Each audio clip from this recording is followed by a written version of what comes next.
Hi అండి, welcome back to my channel. ఈరోజు టేస్టీగా ఎగ్ ఫ్రై చేసుకుందామండి. ఎలా చేసుకుందామో చూద్దాం రండి. స్టవ్ వెలిగించి కడాయి పెట్టి కడాయి హీట్ ఎక్కాక ఆయిల్ వేసుకోండి. ఆయిల్ వేసాక ఆయిల్ కొంచెం హీట్ ఎక్కాక పసుపు వేసుకోండి. పసుపు వేసుకొని ఇలా బాయిల్ చేసిన ఎగ్ని కట్ చేసి పక్కన పెట్టుకోండి. అవి ఆయిల్ హీట్ ఎక్కాక ఒక్కొక్కటిగా ఇలా వేసుకోండి. ఇలా వేసుకొని కొంచెం లైట్గా ఫ్రై చేసుకోండి. ఈ విధంగా రెండు వైపులా తిప్పుకుంటూ ఫ్రై చేయండి. ఈ ఎగ్ ఫ్రై చాలా టేస్టీగా ఉంటుందండి. సాంబార్లోకైనా రసంలోకైనా చాలా బాగుంటుందండి.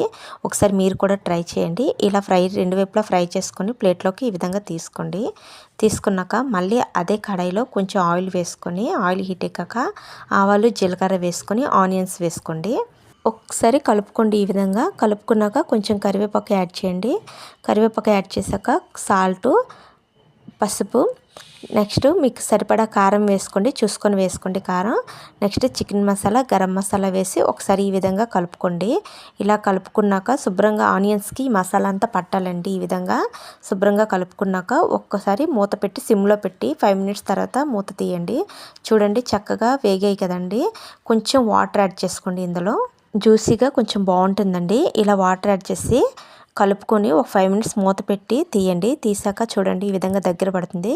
అప్పుడు కొంచెం కొత్తిమీర వేసి ఎగ్స్ అన్ని ఈ విధంగా పెట్టేసేయండి. పెట్టేసి కొంచెం ఆనియన్స్ పైన అంటే ఎగ్స్ విరిగిపోకుండా నెమ్మదిగా ఆనియన్స్ అన్నీ కొంచెం పైకి అంటే ఎగ్స్ పైకి ఇలాగ వేయండి. అన్ని ఎగ్స్ వేసాక ఇలా నెమ్మదిగా తిప్పుకొని ఒక 5 మినిట్స్ మూత పెట్టుకొని సిమ్లో పెట్టేయండి. మూత పెట్టి సిమ్లో పెట్టి తీసాక ఈ విధంగా ఎగ్స్ కూడా మసాలా పట్టుకుంటుందండి. అంతేనండి, చాలా టేస్టీగా ఉండే ఎగ్ ఫ్రై రెడీ అండి. థ్యాంక్ యూ అండి. నా వీడియో కనుక నచ్చితే చిన్న లైక్